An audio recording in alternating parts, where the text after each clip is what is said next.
Hey guys, what's up? It's Female Secrets here with Stage Right Secrets. We're here with Drew Baldridge. Hey, how's it going, everybody? What's up? How are you? It's so good to see you. I've known this guy for a hot minute now since you went on your first radio tour. Oh my gosh, yeah. Like, we've known each other for years. Forever ago in Yes. South Florida and everything when I worked in radio. Yeah. How you been doing? I've been good. You know, we've been super busy writing music, creating music, traveling around the country, around the world, and it's just been a crazy wild 2 or 3 years. You know, since we met, we were on radio tour, and I never dreamed that we played shows in Australia last year, and we've just been all over the country, and it's just exactly what I dreamed of doing, is playing music, and now we're getting to do that. And that's exactly what this is all about. Be doing. You're so talented. I mean, Thank we're here you. at Music City Gives Back today. Yes. Why is this charity so important to you? So W.O. Smith's music school is just, it teaches kids music education. And when I was in my little town of Patoka High School, we didn't have music. We were too small. Mm-hmm. And I just feel like if I would have had music, I would have become out such a better musician. And I would have learned so much more moving to town. And, you know, these kids have an opportunity here to play music for free or almost free, right. You know, and it's just such a great charity, such a great school. And we started our own charity in the last couple of months called WORD. It's just Drew backwards, right. W-E-R-D. Very clever marketing. Yes. We saw that. And it stands for Win, Encourage, Rejoice Daily. Mm-hmm. And we're selling shirts and different merch items on our website at drewbaldridgemusic.com, and also at our shows. When you come to our show, we're selling T-shirts, and 100% of the proceeds this month of June all go to W.O. Smith's Music School. That's amazing. Yeah. Oh my gosh. Yeah, so it's so awesome that, you know, I always dreamed of playing music, but hopefully one day be able to give back. And I did a lot of mission work in church and started singing in church. And this is kind of my own mission now, right. to have this, you know, nonprofit and to give back to things that I feel like is very dear to my heart, and music education is that. And you're definitely doing it. You're doing a great job with it. Oh, we see everything on Instagram for WORD and everything else. And all the craziness that goes on in your life. There's so much craziness. So much craziness. Yes. And you just have a new single come out, Gentleman. Yes. Gentleman. Gentleman. Yes. Two things. Space in the middle. Man. Exactly. What do you think makes a gentleman? I think what makes a gentleman is just respect and love for your family, you know, and you know, a lot of times people say what makes a gentleman is holding the door for your woman or pumping the gas for your girl. And not saying that she can't do those things at all, but you just want to show her love. But a lot of times it's just respecting the person you're with and love them how they want to be loved. And I think that's sometimes hard, is to find the person that you're with and want to love. Me and my girlfriend go through this all the time. How do you want to be loved, babe? And what is it, the five ways of love languages. What is I don't want to talk about. What are your love languages? There's 5. Go. I can't name them 5, but mine is just words of affirmation is one of them. That's your number it's one. Just like if I just come home and she says, "Oh, babe, you look good today," or "That song you wrote is really good," and I'm just like, "Oh, I love you so much." That's it. That's all it takes. But you know, it's just funny because that's what makes a gentleman is just respect the woman, respect the woman you're with, and people around you. You know, not just your woman or just people around you and elderly people. I think that's so important to respect your elders and. You know, this song kind of talks about that. You know, it's about all these tough guys, you know, the tough guy in you. And I was raised up a tough guy of working hard, being the provider, all that stuff. But when you're around your person and your family, it just makes walls are down. All of them are knocked over. And you're just this big softy. And I've seen it in my brother. And he grew up, he was wild. And I always told him how wild. I mean, when I gave the speech at his wedding, I talked about how wild he was. I wrote a song about how I learned everything to do right by how he did wrong. And it was so funny. But it's just, I see him now when his little daughter runs up and jumps in his arms. And he's mush. And he's mush. You know, but he's like this big, strong dude, never cries.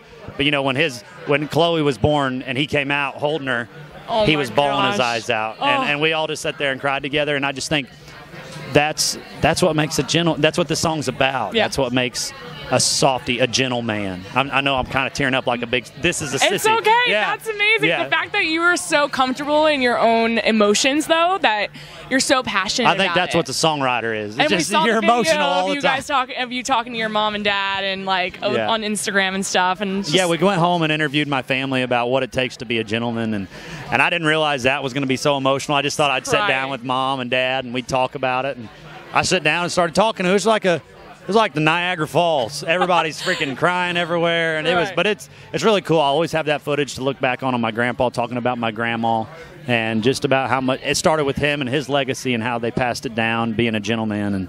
And now I'm just rambling, but yeah, gentleman. You're passionate about it. That's amazing. Yeah, I'm super passionate about my music, and this song I think is going to touch a lot of people, and it has the opportunity to. And it is. Yeah. Like, well, not the opportunity. It is touching a lot of people. Thank you very much. We've been listening to it back in our apartment and everything, and we jammed to it. Jamming. And then we're crying. We cry. It's on Spotify and everything. If you guys have not listened to it, Gentleman, go get it. And what is your favorite thing about Music City? We're in Nashville. You live in Nashville. What is your favorite thing?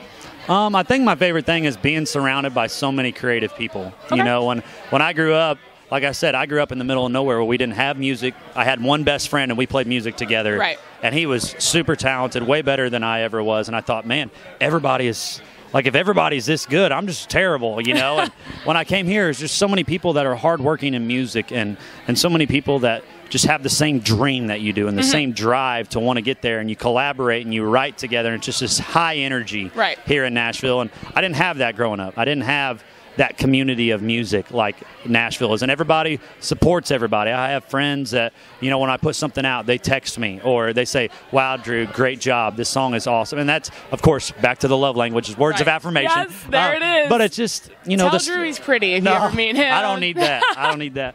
But it's just the community here of songwriters, of publishers, of managers, of all these different people in the music industry, even yourself. Yeah, I was gonna all say, these people. We met through, we met radio tour, but we work out together now. Yeah, we work out together through Vinny which Mac. is a guy that we work out with, and he's amazing, Big Vinny. And I mean, he's one of those people that is like so supportive of everything. Of everything. And of everybody. I mean, even country radio, you know, down to country radio, of supporting you and wanting you to win. And that's just what country music is about, and country music fans. It's just the community here. And of course, CMA Fest is one of my favorite weeks, and that's awesome because Nashville has CMA week. So yes. There you go. And when you're on stage, what is the first thing you notice? Do you see the crowd? Do you hear the sound? Or do you just not see anything? You go blank and you just focus on what you're doing? What really gets me going, of course, is a big crowd and a crowd that's into it. But I try not to focus on that. I try to focus on the music, and just always, me and my band, we choreograph our show.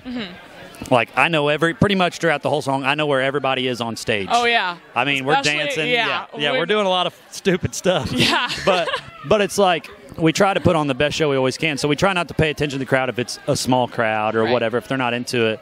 But most of the time, like today, you know, we go out there and the energy's high, and you just can't help, like, I just can't help to get pumped. And I feel it. I feel it. You thrive. Back. It's like playing ping pong. You know, you hit the ball and they hit it back at you, and you throw it again and they hit it back. Well, especially when they're singing back your lyrics and everything. I mean, you've had songs on radio and everything, and I bet that's amazing. So powerful, and just, you know, I think one of the coolest things too is when, after the show, I always do a meet and greet, and people come up and tell you their story about how their songs touched you, or, you know, touched them, how the song really hit them. Or we had a song Rebound, and it just reached so many people on Spotify and things like that. And, you know, to hear their stories and about the song, and then you go up on stage and you're singing it, and you see them singing every word, and you know what that song means to them. They mean that. Yep. You know, I had a guy tell me a story about how he said, me and my girl, we broke up, and she went out with another guy, and she literally a week later called me and said, "Hey man, like, I'm sorry, I should have never broke up with you. Can we go back?" And he's like, "Well, I need to think about it." He's like, "I need to think about it." He said, "I got in the car and I turned on my car, and the first song came on and said, 'I ain't your rebound.'" He said, "I never went back to her, and I've never been happier." And he said, "That song totally changed my life." He said, "I'd probably be with her and not be happy, and she probably would have left me again." And it's just like, wow, when I wrote that song, I didn't ever think I was going to change somebody's life like that. You know, and that's just what I got goosebumps, because that's just the power of music is so strong, you know? Yeah. It is. And like you said, changing people's lives. I've heard that song, and that song personally for me has been a big thing. Oh, well, thank you. Because I've been there, trust me. Yes. And what would you be if you weren't a performer? Oh, man. If you weren't an artist, if you didn't live in Nashville, where would you be, and what would you be? If I wasn't in Nashville, I'd probably be back home still. And I was going to go to college for physical therapy, which sounds really not fun, you know. But that's what I was going to go to college for. I just love sports, and, you know, I was going to play baseball in college, so I'd like to think I'd be some Major League Baseball player, but we know that's not. You're tall enough. Yeah, we know that's not going to happen. I didn't throw hard enough. But I'd probably be back home helping my grandpa farm and doing, you know, physical therapy, maybe trying to start my own business, doing something. I really love business and that kind of stuff, but in all honesty, probably physical therapy. That's awesome. Yeah. And if you could create your own dream tour, who would be on the bill with you? Oh, man. It'd be you and who else?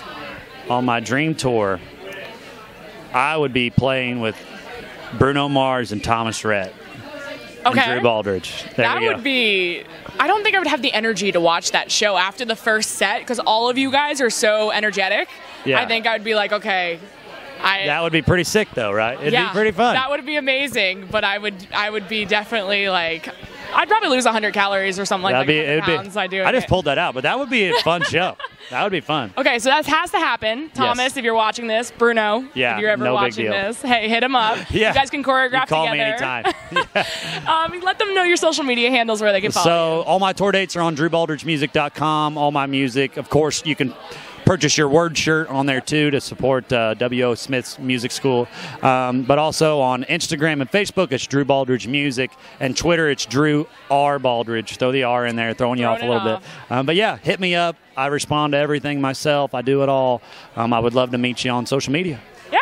And thank you for hanging out with us. We're going to go watch some more get out there. amazing artists So play many you just artists. played. And talk to you guys later.